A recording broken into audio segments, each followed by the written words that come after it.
Hello' everyone, সকলোকে স্বাগতম জনাইছোঁ লাভলি ষ্টাডিজ ইউটিউব চেনেলৰ নতুন এটা ভিডিঅ'লৈ। আজি আমি আসাম ডিএলএড ইণ্টাৰ্ছ এক্সামৰ বাবে কেইটামান অতি গুৰুত্বপূৰ্ণ কুৱেশ্যন এনচাৰ লৈ আহিছোঁ। সেই কুৱেশ্যন এনচাৰৰ বিষয়ে আলোচনা কৰিম। তো ব্লগচোন আজিৰ ভিডিঅ'টো আৰম্ভ কৰোঁ। আজি আমাৰ ফাৰ্ষ্ট কুৱেশ্যনটো দিয়া আছে, চাৰ্কৰ সৰ্বমুঠ সদস্য দেশসমূহৰ সংখ্যা কিমান? চাৰ্কৰ সৰ্বমুঠ সদস্য দেশসমূহৰ সংখ্যা কিমান সুধিছে। তলত অপশ্যন 4টা দিয়া আছে। অপশ্যন 4টাৰ মাজৰ শুদ্ধ উত্তৰটো হ'ব অপশ্যন বি 8খন। নেক্সট কুৱেশ্যন অৰ্থাৎ 2 নম্বৰ কুৱেশ্যনটো সুধিছে, ভাৰতত ৰাষ্ট্ৰীয় বিজ্ঞান দিৱস কেতিয়া পালন কৰা হয়? ভাৰতত ৰাষ্ট্ৰীয় বিজ্ঞান দিৱস কেতিয়া পালন কৰা হয় সুধিছে। তলত অপশ্যন 4টা দিয়া আছে। অপশ্যন 4টাৰ মাজৰ শুদ্ধ উত্তৰটো হ'ব অপশ্যন চি 28 ফেব্ৰুৱাৰী। ভাৰতত ৰাষ্ট্ৰীয় বিজ্ঞান দিৱস 28 ফেব্ৰুৱাৰীত পালন কৰা হয়। নেক্সট কুৱেশ্যন অৰ্থাৎ 3 নম্বৰ কুৱেশ্যনটো সুধিছে, লতাকাটা ৰণ কোনজন আহোম ৰজাৰ শাসনকালত হৈছিল? লতাকাটা ৰণ কোনজন আহোম ৰজাৰ শাসনকালত হৈছিল সুধিছে। তলত অপশ্যন 4টা দিয়া আছে। অপশ্যন 4টাৰ মাজৰ শুদ্ধ উত্তৰটো হ'ব option A Rajeswar Singh.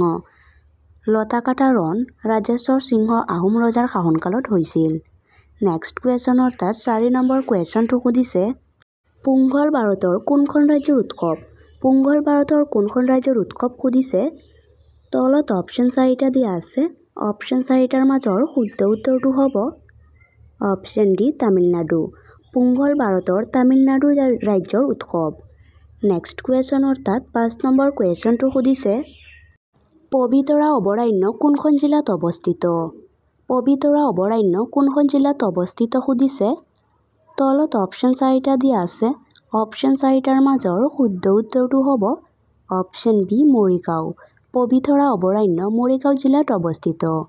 Next question অৰ্থাৎ 6 নম্বৰ কুৱেশ্যনটো সুধিছে, জৱাহৰলাল নেহৰুৰ সমাধিস্থলক কি বুলি জনা যায়?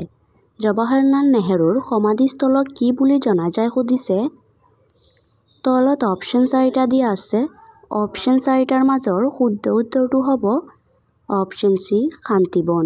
জৱাহৰলাল নেহৰুৰ সমাধিস্থলক শান্তিবন বুলি জনা যায়। নেক্সট কুৱেশ্যন অৰ্থাৎ 7 নম্বৰ কুৱেশ্যনটো সুধিছে, ভাৰতৰ লৌহ মানৱ বুলি কাক কোৱা হয়? ভাৰতৰ লৌহ মানৱ বুলি কাক কোৱা হয় সুধিছে। তলত অপশ্যন 4টা দিয়া আছে। অপশ্যন 4টাৰ মাজৰ শুদ্ধ উত্তৰ কোনটো হ'ব তোমালোকে কমেণ্ট বক্সত জনাই দিব। 7 নম্বৰ কুৱেশ্যনটো তোমালোকৰ বাবেহে থাকিল। নেক্সট কুৱেশ্যন অৰ্থাৎ 8 নম্বৰ কুৱেশ্যনটো সুধিছে, প্ৰথম ভাৰতীয় মহিলা ৰাজ্যপাল কোন? প্ৰথম ভাৰতীয় মহিলা ৰাজ্যপাল কোন সুধিছে। তলত অপশ্যন 4টা দিয়া আছে। অপশ্যন 4টাৰ মাজৰ শুদ্ধ উত্তৰটো হ'ব অপশ্যন বি সৰোজিনী নাইডু। প্ৰথম ভাৰতীয় মহিলা ৰাজ্যপাল আছিল সৰোজিনী নাইডু। নেক্সট কুৱেশ্যন অৰ্থাৎ 9 নম্বৰ কুৱেশ্যনটো সুধিছে, ভাৰতৰ ৰাষ্ট্ৰপতিক কোনে শপত বাক্য পাঠ কৰোৱায়? ভাৰতৰ ৰাষ্ট্ৰপতিক কোনে শপত বাক্য পাঠ কৰোৱায় সুধিছে। তলত অপশ্যন 4টা দিয়া আছে। অপশ্যন 4টাৰ মাজৰ শুদ্ধ উত্তৰটো হ'ব অপশ্যন এ ভাৰতৰ মুখ্য ন্যায়াধীশে। ভাৰতৰ ৰাষ্ট্ৰপতিক ভাৰতৰ মুখ্য ন্যায়াধীশে শপত বাক্য পাঠ কৰোৱায়। নেক্সট কুৱেশ্যন অৰ্থাৎ 10 নম্বৰ কুৱেশ্যনটো সুধিছে, অসম দিৱস কিমান তাৰিখে পালন কৰা হয়? অসম দিৱস কিমান তাৰিখে পালন কৰা হয় সুধিছে। তলত অপশ্যন 4টা দিয়া আছে। অপশ্যন 4টাৰ মাজৰ শুদ্ধ উত্তৰটো হ'ব অপশ্যন চি 2 ডিচেম্বৰ। অসম দিৱস 2 ডিচেম্বৰ তাৰিখে পালন কৰা হয়। নেক্সট কুৱেশ্যন অৰ্থাৎ 11 নম্বৰ কুৱেশ্যনটো সুধিছে, খাজুৰাহো মন্দিৰ কোনখন ৰাজ্যত অৱস্থিত? খাজুৰাহো মন্দিৰ কোনখন ৰাজ্যত অৱস্থিত সুধিছে। তলত অপশ্যন 4টা দিয়া আছে। অপশ্যন 4টাৰ মাজৰ শুদ্ধ উত্তৰটো হ'ব অপশ্যন ডি মধ্যপ্ৰদেশ।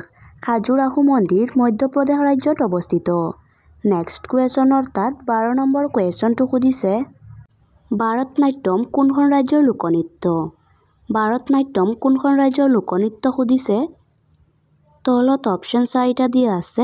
অপশ্যন 4টাৰ মাজৰ শুদ্ধ উত্তৰটো হ'ব অপশ্যন বি তামিলনাডু। ভাৰত নাট্যম তামিলনাডু ৰাজ্যৰ লোকনৃত্য। নেক্সট কুৱেশ্যন অৰ্থাৎ 13 নম্বৰ কুৱেশ্যনটো সুধিছে, ভাৰতৰ নীতি আয়োগ কিমান চনত গঠন হয়? ভাৰতৰ নীতি আয়োগ কিমান চনত গঠন হয় সুধিছে। তলত অপশ্যন 4টা দিয়া আছে। অপশ্যন 4টাৰ মাজৰ শুদ্ধ উত্তৰটো হ'ব অপশ্যন ডি 2015 চনত। ভাৰতৰ নীতি আয়োগ 2015 চনত গঠন হয়।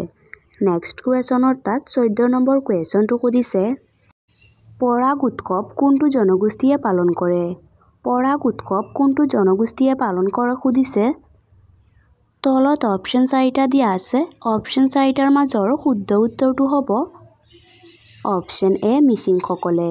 পৰাগ উৎসৱ মিচিংসকলে পালন কৰে। নেক্সট কুৱেশ্যনৰ তাত 15 নম্বৰ কুৱেশ্যনটো সুধিছে। মীৰ জুমলাৰ লগত কোন পৰিব্ৰাজক অসমলৈ আহিছিল? মীৰ জুমলাৰ লগত কোন পৰিব্ৰাজক অসমলৈ আহিছিল সুধিছে। তলত অপশ্যন 4টা দিয়া আছে। অপশ্যন 4টাৰ মাজৰ শুদ্ধ উত্তৰটো হ'ব অপশ্যন চি চিহাবুদ্দিন তালিচ। মীৰ জুমলাৰ লগত চিহাবুদ্দিন তালিচ অসমলৈ আহিছিল। নেক্সট কুৱেশ্যনৰ তাত 16 নম্বৰ কুৱেশ্যনটো সুধিছে। জাতিংগা ক'ত অৱস্থিত?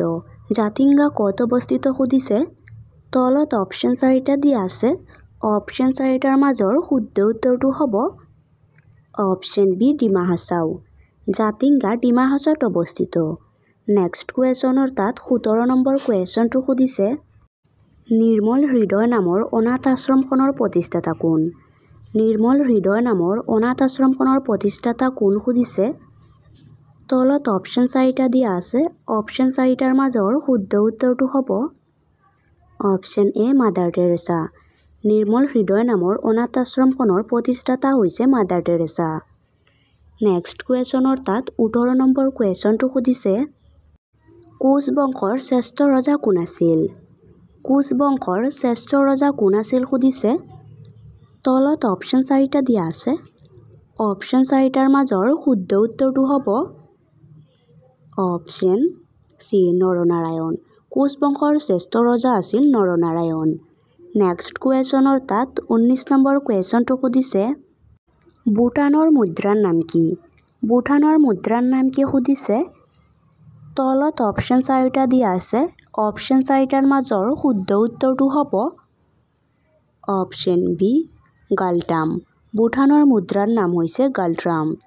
নেক্সট কুৱেশ্যনৰ তাত 20 নম্বৰ কুৱেশ্যনটো সুধিছে। প্ৰথম এছিয়ান গেমছ ক'ত অনুষ্ঠিত হৈছিল? প্ৰথম এছিয়ান গেমছ ক'ত অনুষ্ঠিত হৈছিল সুধিছে। তলত অপশ্যন 4টা দিয়া আছে। অপশ্যন 4টাৰ মাজৰ শুদ্ধ উত্তৰটো হ'ব অপশ্যন ডি দিল্লী। প্ৰথম এছিয়ান গেমছ দিল্লীত অনুষ্ঠিত হৈছিল।